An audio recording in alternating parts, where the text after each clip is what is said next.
जय श्री हरि। स्वागत है आप सभी का मेरे चैनल श्री हरि शरणम वीडियो में। एक व्यूअर ने मुझे डीएम करके बोला कि मैंने आज तक शिव जी की कोई कहानी नहीं सुनाई और ये बात बिल्कुल सही है। तो चलिए आज की कहानी सुनते हैं शिव जी के बारे में। लेकिन शिव जी की इस कहानी में शिव जी की और माता पार्वती के अलावा एक बड़ा होशियार सा, बड़ा चंचल और बड़ा विद्वान तोता भी है। तो चलिए कहानी शुरू करते हैं। एक बार की बात है कि माता पार्वती ने शिव जी से ये रिक्वेस्ट करी कि उन्हें अमरता का सार, अमरता का जो मंत्र है या फिर अमरता की कहानी समझ लीजिए वो उन्हें सुनाए। शिव जी इस बात के लिए तैयार नहीं हुए। बहुत बार माता ने कहा, शिव जी ने मना किया, लेकिन आखिरकार माता की हट के आगे शिव जी मान गए और उन्होंने अमरता की कहानी माता को सुनाने का वादा कर लिया। अब शुरू हुई इसकी तैयारी। अमरता की कहानी कोई ऐसी छोटी मोटी कहानी तो है नहीं कि जो कहीं भी बैठ के सुनाई जा सके। तो शिव जी ने जब इसकी तैयारी शुरू करी तो उन्हें सबसे पहले किसी एक ऐसी जगह पहुंचना था जो बिल्कुल शांत हो, निर्जन हो, जहां पर उनके और माता पार्वती के सिवा कोई और प्राणी नहीं हो, कोई और जीव जंतु ना हो। तो अब शिव जी चल दिए माता पार्वती के संग। चलते चलते रास्ते में उन्होंने एक जगह पर नंदी बैल को छोड़ दिया, दूसरी जगह पर उन्होंने गणेश जी को छोड़ दिया, तीसरी जगह पे अपने गले के सर्प को छोड़ दिया। ऐसे करते करते करते करते वो माता पार्वती के साथ एक बिल्कुल निर्जन से जंगल में पहुंच गए और एक सूखे हुए पेड़ के नीचे बैठ गए। सूखे पेड़ के नीचे इसलिए कि किसी पक्षी का उस पे घोंसला ना हो, कोई चिड़िया ना हो। फिर भी शिव जी ने डबल इंश्योर करने के लिए कि उनके और माता पार्वती के अलावा वहां पर कोई और जीव ना हो, उन्होंने जोर से ताली बजाई।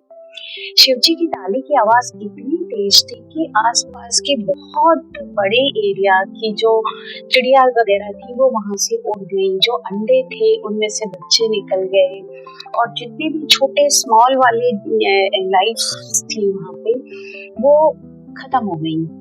उसी पेड़ की जो टोटर थी उसके तने में एक तोती ने अंडे दिए हुए थे। जब शिवजी ने ताली बजाई तो उन अंडों में से तोते निकल के उड़ गए। जो स्वस्थ अंडे थे उनसे तो तोते निकल के उड़ गए, लेकिन एक अंडा उस तोती का जो अस्वस्थ था उसमें से जो बच्चा निकला, उसके पंख पूरी तरह से डेवलप नहीं हो पाए थे, वो नहीं उड़ पाया और वो वहीं रुक गया। अब शिवजी पूरी तरीके से श्योर थे कि अब यहाँ पे कोई और नहीं है। उन्होंने माता को अमरता की जो कहानी थी, अमरता का जो मंत्र था वो सुनाना शुरू किया। शिवजी जो इस कहानी को सुना रहे थे उसे माता पार्वती सुन रही थी और साथ ही साथ अनजाने में वो एक तोता भी वहां बैठा हुआ सुन रहा था। जब शिवजी माता को ये कहानी सुना रहे थे तो माता बीच बीच में हाँ हाँ करके शिवजी को अपना एक्नॉलेजमेंट दे रही थी।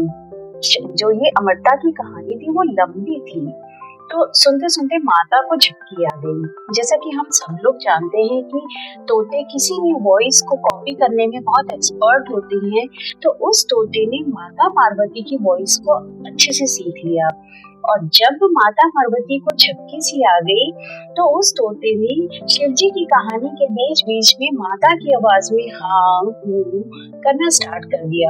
शिवजी कहानी सुनाते चले गए और तोते के बच्चे ने बड़े धीरज से वो पूरी कहानी सुन ली। जब वो कहानी खत्म हुई तब माता की आंख खुल गई। माता शिवजी से बोली कि प्रभु आपने मुझे यहाँ तक सुनाया था, मैं यहाँ तक सुन पाई थी कहानी, उसके आगे मुझे फिर से सुना दीजिए। शिवजी बोले मैं तो पूरी कहानी सुना चुका हूँ। तो माता बोली मुझे तो झपकी आ गई थी भाई। तो वो बोले कि फिर तुम्हारी जगह हाँ हूँ कौन कर रहा था, मुझे क्या पता। इसके बाद जब शिवजी ने ध्यान लगाया और अपनी दिव्य दृष्टि से उस पूरी फ्लैशबैक में गए तो उन्हें पता चला कि वो जो तोते का बच्चा था उसने सारी कहानी सुनी। शिवजी को बड़ा गुस्सा आया। शिवजी ने अपना त्रिशूल उस तोते के पीछे छोड़ दिया। तोते का बच्चा अब तक उड़ना सीख चुका था तो वो उड़ चला। अब तोता आगे आगे और पीछे पीछे शिवजी का त्रिशूल। लेकिन तोता तो शिवजी से ही कहानी सुन के अमर हो चुका था तो वो त्रिशूल भी उसे मार नहीं सकता था। लेकिन शिवजी के त्रिशूल से बचाने वाला भी पूरे संसार में कोई नहीं था। तोता उड़ता रहा। उड़ते उड़ते तोता पहुंच गया वेद व्यास मुनि के आश्रम में। वहाँ पे मुन्नी और उनकी पत्नी माता वाटिका बातें कर रहे थे। जब उस तोते को कहीं और भागने का रास्ता नहीं मिला तो वो तोता माता के मुंह में घुस गया और मुंह के रास्ते उनके पेट के अंदर चला गया और जाकर के माता के गर्भाशय में बैठ गया। शिवजी से ही कहानी सुन के अमर हुए उस तोते को शिवजी का त्रिशूल भी मार नहीं सकता था। जब शिवजी को ये बात रियलाइज हुई कि इस तोते को अब मारा नहीं जा सकता क्योंकि ये अमर हो चुका है, तो उन्होंने अपना त्रिशूल वापस लौटा लिया। और इससे भी बड़ी एक बात की, चूंकि वो तोता किसी स्त्री के गर्भ में जाके बैठ गया था, तो किसी गर्भस्थ शिशु को मारने का पाप तो शिवजी अपने ऊपर ले नहीं सकते। जैसा कि हम सब जानते हैं कि जब बच्चा अपनी माँ के गर्भ में होता है तो उसको अपने पिछले जन्म की बातें भी याद रहती हैं, या उसको बहुत सारा ज्ञान ऐसा होता है जो बाहरी संसार में आने पर लुप्त हो जाता है।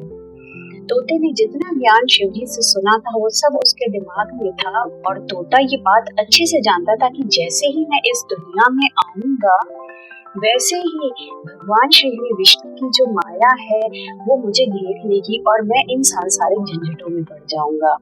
तो तोते ने ये डिसाइड किया कि मैं अपनी माँ के गर्भ से कभी बाहर ही नहीं आऊंगा, मैं तो अंदर ही रहूंगा। ऐसा करते करते 12 साल बीत गए। तोता 12 साल तक माता वाटिका के गर्भ में रहा तो मुनि वेद व्यास को भी चिंता होने लग गई। मुनि वेद व्यास जी अपनी इस समस्या को लेकर श्री कृष्ण जी के पास गए। जब श्री कृष्ण जी ने ये पूरी समस्या सुनी तो वो वेद व्यास मुनि के आश्रम में आए और उन्होंने उस जो गर्भस्थ शिशु था, जो वो बच्चा था तोते का अंदर, उससे बात करी और उससे ये वादा किया कि मेरी रची हुई जो भी सांसारिक माया है वो तुम्हें भी परेशान करेगी, अब तुम बाहर आ जाओ। अब जब श्री कृष्ण जी ने वादा कर दिया है तो डरने की कोई बात नहीं है, ये सोच के वो बच्चा बाहर आ गया अपनी माता के गर्भ से। जैसे ही वो इस संसार में आया, क्योंकि 12 साल से वो अपनी माता के गर्भ में था, तो उसका शरीर बहुत जल्दी से बढ़ के एक 12 साल के बच्चे के बराबर हो गया। 12 साल का शरीर होते ही उस बच्चे ने अपना कमंडल उठाया और जंगल में चला गया तपस्या के लिए। आपको पता है ये बच्चा कौन था? ये बच्चा था महामुनि महाज्ञानी सुखदेव जी महाराज। जी हाँ, वही सुखदेव जी महाराज जिन्होंने राजा परीक्षित को श्रीमद् भागवत की कथा पहली बार सुनाई थी और उसी कथा के प्रताप से राजा परीक्षित को मोक्ष की प्राप्ति हुई थी। ये वही सुखदेव जी महाराज हैं जिनके प्रतीक के रूप में एक तोता आज भी जहाँ कहीं भी भागवत की कथा होती है वहाँ पर रखा जाता है। कहते हैं सुखदेव जी इतने ज्ञानी थे कि उन्होंने जीवन पर अपना कोई गुरु ही नहीं बनाया, और गुरु बनाने की जरूरत भी क्यों पड़ती। जिसने बालक रूप में बचपन में पैदा होते ही जो पहला स्वर सुना, पहला अक्षर सुना, पहला ज्ञान लिया, वही भोले बाबा से लिया हो, तो उसे कोई भी सांसारिक मनुष्य देवी देवता क्या ही ज्ञान देगा। वीडियो अच्छी लगी हो तो इसे लाइक शेयर जरूर करें, और ऐसी ही बहुत सारी छोटी बड़ी कहानियों के लिए बनी रहिए श्री हरि शरणम की इस यात्रा पर मेरे साथ। Till then take care and stay happy.